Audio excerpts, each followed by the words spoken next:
just let me walk around with a limp. I can't tell how much I'm limping, you know. So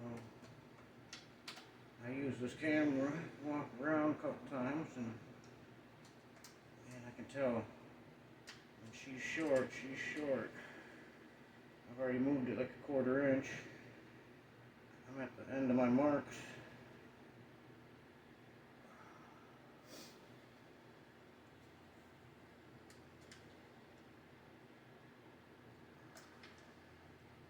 It's terrible.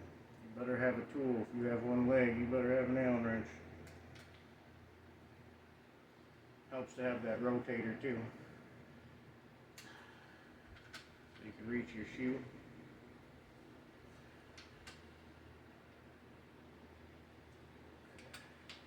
Check these.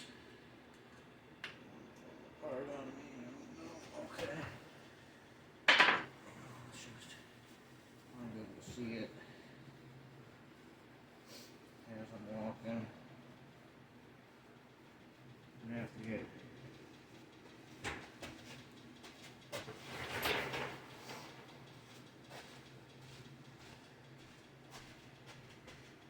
that's a lot better. I don't think I'm limping any at all.